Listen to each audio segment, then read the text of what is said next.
कांग्रेस ने लोकसभा चुनाव को लेकर अब सिंबल देना शुरू कर दिया है। अजमेर कांग्रेस प्रत्याशी रामचंद्र चौधरी ने 29 मार्च को अपना नामांकन दाखिल किया था, लेकिन उसे दौरान उन्हें सिंबल नहीं सौंपा गया। आज इस सिंबल को कांग्रेस नेता और पूर्व मंत्री रघु शर्मा, आरजेडी के पूर्व अध्यक्ष धर्मेंद्र राठौड़ लेकर जिला निर्वाचन कार्यालय पहुंचे और उन्होंने कांग्रेस का सिंबल निर्वाचन अधिकारी को सौंपकर रामचंद्र चौधरी को कैंडिडेट घोषित किया है। सिंबल देने के बाद मीडिया से बातचीत करते हुए रघु शर्मा भारतीय जनता पार्टी पर जमकर हमला बोला। उन्होंने कहा कि बीजेपी की सरकार संवैधानिक संस्थाओं का दुरुपयोग कर रही है। ईडी और इनकम टैक्स के साथ ही अलग अलग संवैधानिक संस्थाओं का दुरुपयोग कर कांग्रेस को परेशान किया जा रहा है। उन्होंने कहा कि भारतीय जनता पार्टी ने जिन कांग्रेसी नेताओं पर भ्रष्टाचार के आरोप लगाए थे वह अब बीजेपी में शामिल हो गए हैं, लेकिन उन पर कोई कार्रवाई नहीं की जा रही। ऐसे में बीजेपी किस तरह से भरोसा किया जा सकता है। इलेक्ट्रॉन बोर्ड के जरिए हजारों करोड़ों रुपए लिए गए, जिनमें साक्ष्य भी सामने आए हैं। सुप्रीम कोर्ट ने इस मामले में पूरी स्थिति साफ तो की है, इस मामले में कोई कार्रवाई नहीं की जा रही। कांग्रेस के साथ ही विपक्ष को खत्म करने का प्रयास किया जा रहा है, लेकिन ये कभी भी संभव नहीं होगा। उन्होंने कहा कि कांग्रेस इस चुनाव में मजबूती से मैदान में उतर रही है और राजस्थान में इस बार फिर उलटफेर नजर आएगा। इस मौके पर आरजेडी के पूर्व अध्यक्ष धर्मेंद्र राठौड़ ने कहा कि कांग्रेस 12 से 15 सीट राजस्थान में जीतेगी। इसे लेकर खास रणनीति बनाई गई है। भारतीय जनता पार्टी के मंसूबे हैं, कभी भी जनता पूरे नहीं होने देगी। लगातार विपक्ष पर टारगेट किया जा रहा है, जबकि भारतीय जनता पार्टी खुद ही भ्रष्टाचार में डूबी है। तारीख को कांग्रेस पार्टी के उम्मीदवार के रूप में रामचंद्र चौधरी जी ने नामांकन अपना दाखिल कर दिया था, लेकिन तब तक पार्टी ने किसी को भी सिंबल नहीं दिए थे। ये सिंबल 2 दिन पहले इनको दिए, 2 दिन छुट्टी थी, तो आज पहला वर्किंग डे है। हमने आज सिंबल जो पार्टी का अधिकृत प्रत्याशी होने का है वो आज जमा कराया है। किस तरह की रहेगी चुनावी रणनीति? चुनाव जीतेगी कांग्रेस पार्टी, पूरी पार्टी एकजुट है। और आप देखना, जो दिखता है वो नज़र आता नहीं है और जो नज़र नहीं आता है वो होता है। इसलिए बीजेपी इस मुगालते में है, हम कुछ करेंगे भी नहीं और हम जीतते ही जाएंगे।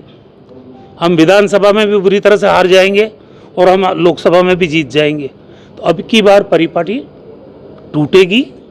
ये 25 सीटों का जो दावा बार बार बीजेपी करती है, परिणाम आएंगे जब पता चलेगा कि उनकी हकीकत क्या है राजस्थान के अंदर। किस तरह के मुद्दे रहने वाले हैं जिसे लेकर मैदान? मुद्दे ही मुद्दे हैं। आज देश में जो बेरोजगारी का मुद्दा है, महंगाई का मुद्दा है, भ्रष्टाचार का मुद्दा है, इलेक्ट्रोल बॉन्ड का मुद्दा है, और बीजेपी की जो फ्रंटल विंग है, ईडी हो, इनकम टैक्स हो, सीबीआई हो, जिस तरीके से जो भी अपोजिशन पार्टीज़ के लोग हैं उनको टारगेट करके 5000 लोगों के खिलाफ रेड की कार्रवाई हुई और 3 या 4 में कन्विक्शन हुआ, इसके अलावा हुआ ही नहीं और कोई बताने वाला नहीं है। तो भारतीय जनता पार्टी जिस पे आमादा है, जिस तरह से आज इलेक्ट्रोल बॉन्ड का घोटाला सबसे बड़ा घोटाला देश की राजनीति में साबित होने वाला है, फिर भी ये कह रहे हैं कि ये हम पारदर्शिता के लिए लाए हैं। अरे पर 2 दिन पहले ईडी पहुंची है, तीसरे दिन आपको इलेक्ट्रोल बॉन्ड मिल गया। ये भ्रष्टाचार नहीं है तो क्या है?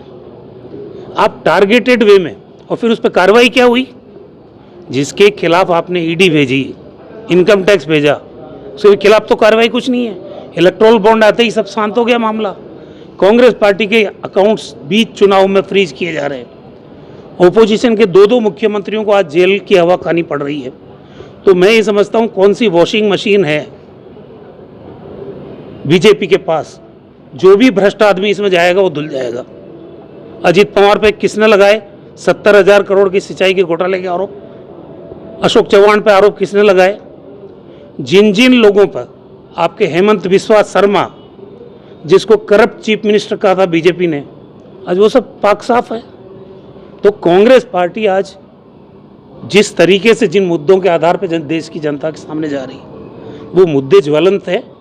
लोकतंत्र में आम आदमी पे कितनी मार पड़ी है। आज महंगाई कम हो गई, बीजेपी बताना चाहिए उनको कि पिछले 10 साल में गैस के सिलेंडर के दाम क्या थे जब मनमोहन सिंह जी ने गवर्नमेंट छोड़ी थी? 400 रुपये। आज कितने हैं? 100 रुपये का लॉलीपॉप चुनाव से पहले दे रहे हो आप। आम ज़रूरत की चीज़, चाहे सब्जी हो, तेल हो, आटा हो, कोई चीज़ ऐसी नहीं है जिसकी मार आम आदमी पे, मध्यम वर्ग के व्यक्ति पे पड़ रही हो। महंगाई मुद्दा नहीं इस चुनाव में, भ्रष्टाचार मुद्दा नहीं है, भ्रष्टाचार उतना ही मुद्दा है कि विपक्ष भ्रष्ट है और वो पाक साफ है। अगर भ्रष्टाचार पे ही कार्रवाई करनी है प्रधानमंत्री जी को, तो फिर बीजेपी वालों को भी टारगेट करो। वहाँ सारे ईमानदार नहीं है, एक भी कार्रवाई नहीं है बीजेपी में जो शामिल हो जाए। आजकल तो कार्टून चल रहे हैं, ईडी की रेड पड़ रही है, वो आदमी निकल के अंदर घर से दुपट्टा बीजेपी का डाल के बाहर आया, मैंने तो कल ही बीजेपी ज्वाइन कर ली, तो बात खत्म हो गई। फिर कोई मतलब नहीं, ईडी ने कहा गलती हो गई, हम जा रहे हैं वापस। ये मजाक बन रहा संवैधानिक संस्थाओं का। आज लोकतंत्र खतरे में इसीलिए कह रहे हैं। आज मीडिया स्वतंत्र नहीं रहा, मीडिया पे दबाव है, और जिस तरह से आज जो संवैधानिक संस्थाएं हैं, चाहे इनकम टैक्स है, ईडी है, या आपका सीबीआई है, उनका बेजा इस्तेमाल हो रहा है। आप प्रूव कर पा नहीं रहे हो, और सिटिंग चीफ मिनिस्टर जेल में है। सवाल ये कि अगर मान लो गलती की है, कोई भी आदमी जा सकता है जेल, इसमें कोई दिक्कत नहीं है, लेकिन क्या विपक्षी कर रहा है गलती? बीजेपी नहीं कर रही है। और जिनको आपने खुद ने आरोपित किया जब वो विपक्ष में थे, वो जैसे ही बीजेपी ज्वाइन करते हैं, फिर वो पाक साफ कैसे हो गए? इसका जवाब क्या है बीजेपी के पास? 12 सीटें जीतेगी भारतीय जनता पार्टी। मोदी जी की सरकार एक्सपोज हो गई है। इलेक्ट्रोल बॉन्ड देश का बहुत बड़ा घोटाला है। संवैधानिक संस्थाएं बहुत संकट के दौर से गुजर रही है, बल्कि देश भी बहुत संकट के दौर से गुजर रहा है। डेमोक्रेसी खतरे में है। तमाम बुद्धिजीवी, इंटेलेक्चुअल, पत्रकार कह रहे हैं कि चुन चुन के विपक्ष को निशाने पर लिया जा रहा है। ये सारी हालात जो देश के हैं, राहुल गांधी जी ने यात्राएं की है, 2 यात्राएं, उनको जनता का अभूतपूर्व समर्थन मिला है। हम ये कह सकते हैं अजमेर की सीट, रामचंद्र चौधरी जी जमीन से जुड़े आदमी हैं, किसानों से जुड़े हैं, डेयरी के माध्यम से हर घर में इन्होंने सेवा की है। हमारा कैंडिडेट बहुत अच्छा कैंडिडेट है। बीजेपी का जो कैंडिडेट है, भागीरथ जी पहले सांसद रह चुके हैं, उनका कार्यकाल अजमेर ने देखा है, कुछ नहीं किया। इवन ये जो सांसद कार्यालय है, इसमें भी कभी वो नहीं बैठे, कभी सुनवाई नहीं की। एमएलए के रूप में भी फेल रहे हैं, जमानत बचने के थोड़ी बहुत बाकी रही है। तो हम ये विश्वास कर सकते हैं कि अजमेर की सीट हम बड़े बहुमत से जीतें।